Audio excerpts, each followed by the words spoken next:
السلام عليكم ورحمة الله وبركاته نحمده ونسلي على رسوله الكريم أما بعد যাবতীয় মহিমা ও প্রশংসা কেবল সেই মহান রব্বুল আলামিনের যিনি এই মহাবিশ্বের প্রতিটি অণু পরমাণুর স্রষ্টা যার কুদরতি ইশারায় মরুভূমির তপ্ত বালুকণা শীতল হয় আর যার নির্দেশে অন্ধকার চিরে উদিত হয় সত্যের সূর্য দরুদ ও অন্তহীন সালাম বর্ষিত হোক মানবতার মুক্তির দিশারি সৈয়দুল মুরসালিন জনাবে মুহাম্মদুর রসূলুল্লাহ সাল্লাল্লাহু আলাইহি ওয়াসাল্লামের উপর প্রিয় দিনী ভাই ও বোনেরা আমার হৃদয়ের কাছের শ্রোতাগণ আজ আমি আপনাদের নিয়ে যাব ইতিহাসের সেই সন্ধিক্ষণে যখন মক্কার ধূসর মরুভূমি সাক্ষী হয়েছিল এক অলৌকিক ও রুহানি যাত্রার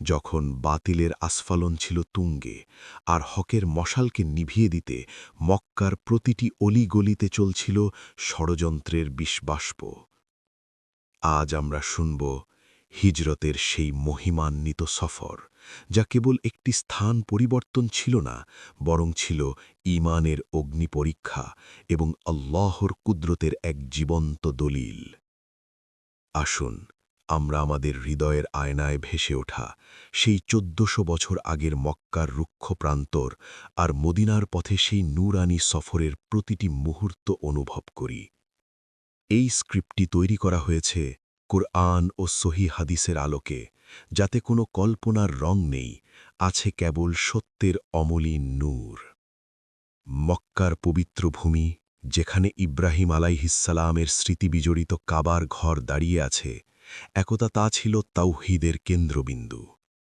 কিন্তু কালের বিবর্তনে সেই পবিত্র ভূমি পরিণত হয়েছিল শিরক ও মূর্তিপূজার আখড়ায় জাহিলিয়তের ঘন অন্ধকারে নিমজ্জিত ছিল প্রতিটি প্রাণ কন্যা সন্তানকে জীবন্ত কবর দেওয়া হতো গোত্রীয় অহংকার আর রক্তের নেশায় মত্ত ছিল মানুষ দুর্বল ও অসহায়দের আর্তনাদে মক্কার আকাশ বাতাস ভারী হয়ে উঠত এমন এক ঘোর অমানিসায় আল্লাহ সুবহানাহু ওয়া তাআলা তার প্রিয় হাবিব হযরত মুহাম্মদ সাল্লাল্লাহু আলাইহি ওয়াসাল্লামকে পাঠালেন সত্যের মশাল হাতে তিনি মানুষকে ডাকলেন এক আল্লাহর ইবাদতের দিকে কিন্তু কুরাইশদের ক্ষমতা আর অহংকারে আঘাত লাগল তারা নবীজি সাল্লাল্লাহু আলাইহি ওয়াসাল্লাম এবং তার মুষ্টিমেয় সাহাবীদের উপর শুরু করল অমানবিক জুলুম হযরত বেলাল রাদিয়াল্লাহু আনহুর তপ্ত বালুতে শুয়ে থাকা সুমাইয়া রাদিয়াল্লাহু আনহার শাহাদাত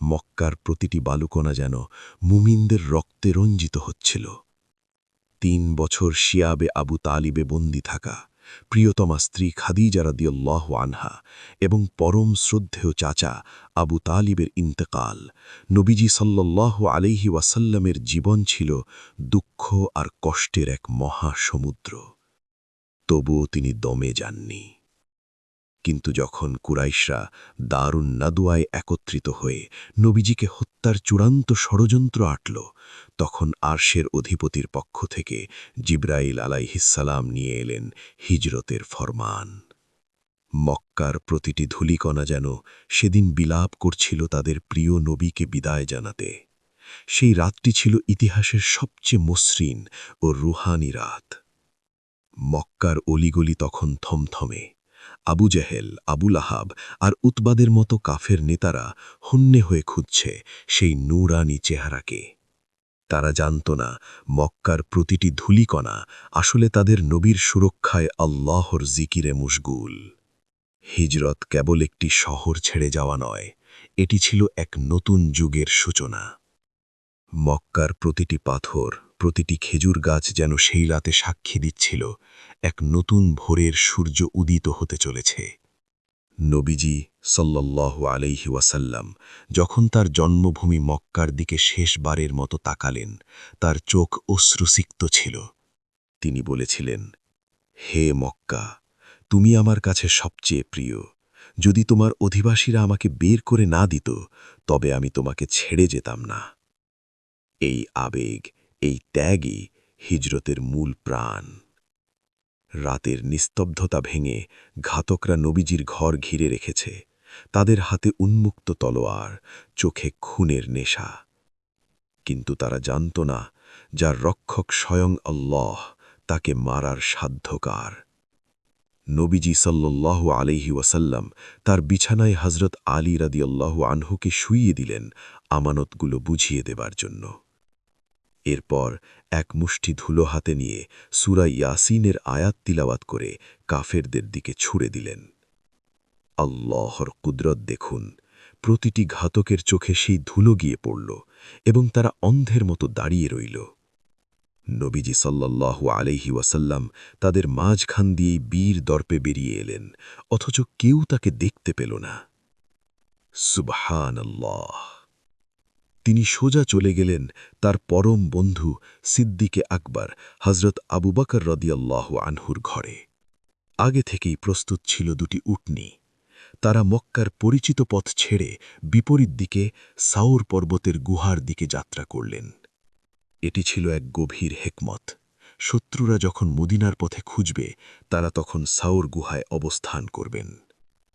সাউর গুহার সেই ৩ দিন ছিল ঈমানের এক কঠিন পরীক্ষা। হযরত আবু বকর রাদিয়াল্লাহু আনহু গুহায় প্রবেশের আগে নিজের চাদর ছিঁড়ে প্রতিটি গর্ত বন্ধ করলেন, যাতে কোনো বিষধর প্রাণী নবীজিকে ধ্বংসন না করতে পারে। একটি গর্ত বাকি ছিল, সেখানে তিনি নিজের পা দিয়ে চেপে ধরলেন। নবীজি তার কোলে মাথা রেখে ঘুমিয়ে পড়লেন।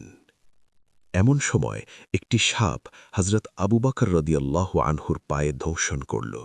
ব্যথায় তার চোখ দিয়ে জল পড়ছিল, কিন্তু তিনি নড়লেন না, পাছে নবীজির ঘুম ভেঙে যায়। চোখের জল যখন নবীজির চেহারায় পড়ল, তিনি জেগে উঠলেন এবং থুথু মুবারক লাগিয়ে দিলেন। মুহূর্তেই বিষ নেমে গেল।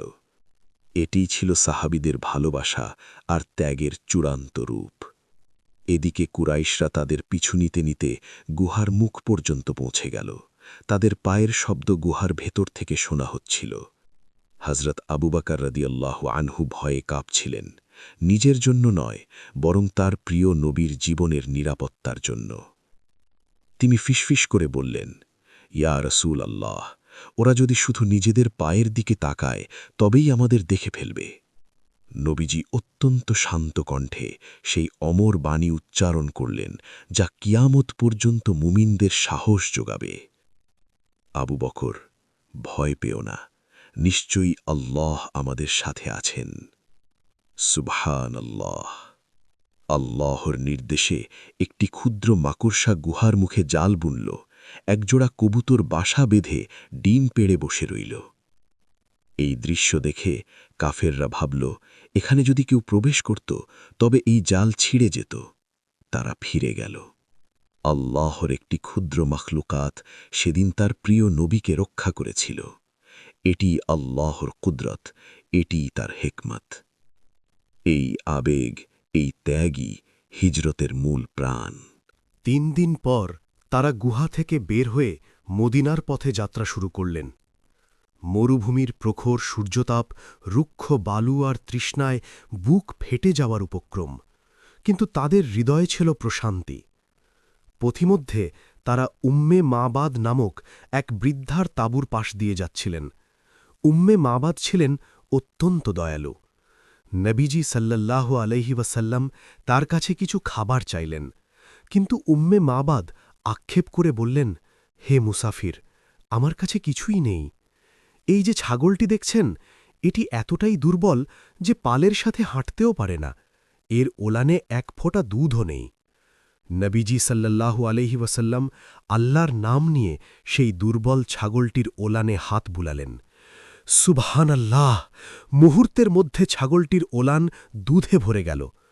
নবীজি নিজে পান করলেন, আবু বকর রাদিয়াল্লাহু আনহুকে পান করালেন এবং উম্মে মাবাদকেও দিলেন।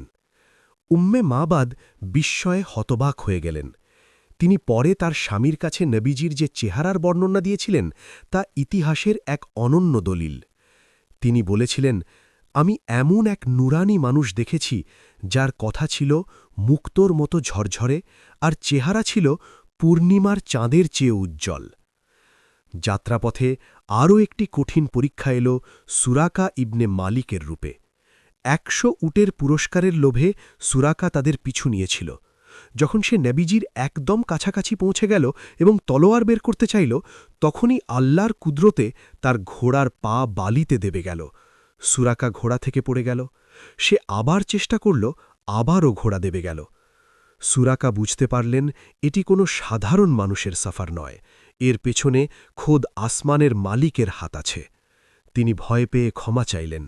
নবীজি সাল্লাল্লাহু আলাইহি ওয়াসাল্লাম তাকে ক্ষমা করে দিলেন এবং ভবিষ্যদ্বাণী করলেন, সুরাকা, একদিন তুমি পারস্য সম্রাট কিসরার হাতের স্বর্ণকঙ্কণ পরিধান করবে।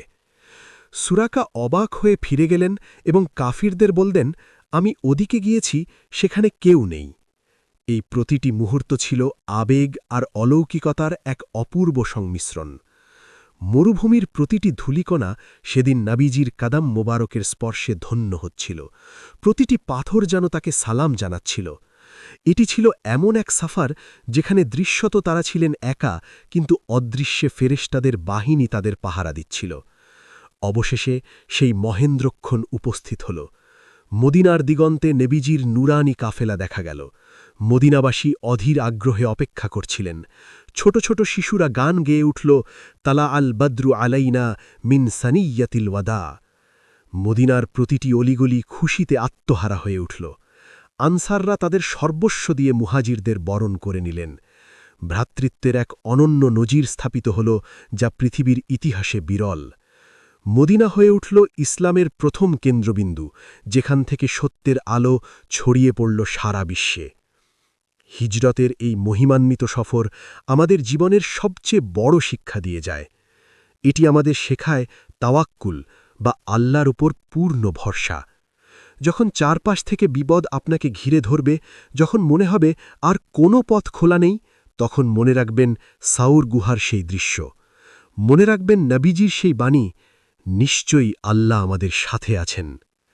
প্রিয় শ্রোতাগণ, এই গল্প আমাদের শেখায় যে সত্যের পথে চলতে গেলে ত্যাগ স্বীকার করতে হয়। নিজের ঘরবাড়ি, আত্মীয় স্বজন সব ছেড়ে দেওয়া কঠিন, কিন্তু আল্লাহর সন্তুষ্টির জন্য তা করা সম্ভব। হিজরাত আমাদের শিক্ষা দেয় ভ্রাতৃত্বের। মদিনার আনসাররা যেভাবে মুহাজিরদের বরণ করেছিলেন, তা কিয়ামত পর্যন্ত মানবতার জন্য এক অনন্য উদাহরণ হয়ে থাকবে। আজ আমাদের জীবনেও হিজরতের প্রয়োজন আছে। গুনাহের পথ ছেড়ে নেকির পথে হিজরাত, মিথ্যার জগৎ ছেড়ে সত্যের পথে হিজরাত। আসুন আমরা আমাদের হৃদয়ে নবীজি সাল্লাল্লাহু আলাইহি ওয়াসাল্লামের সেই সুন্নাহ আর সাহাবীদের সেই ত্যাগের মহিমা ধারণ করি। জীবনের প্রতিটি পদক্ষেপে সিরাতুল মুস্তাকিমের উপর অটল থাকি। আল্লাহ সুবহানাহু ওয়া তাআলা আমাদের সবাইকে হিজরতের এই রুহানি সফর থেকে শিক্ষা নেওয়ার তৌফিক দান করুন। আমাদের ঈমানকে আবু বকর রাদিয়াল্লাহু আনহুর মতো মজবুত করে দিন এবং আমাদের শেষ নিঃশ্বাস পর্যন্ত নবীজি সাল্লাল্লাহু আলাইহি ওয়াসাল্লামের গোলাম হিসেবে কবুল করুন। আমিন। আজকের মতো এখানেই বিদায় নিচ্ছি। ইনশাআল্লাহ আবারও দেখা হবে অন্য কোনো রুহানি ও ঈমানদীপ্ত গল্পের সাথে।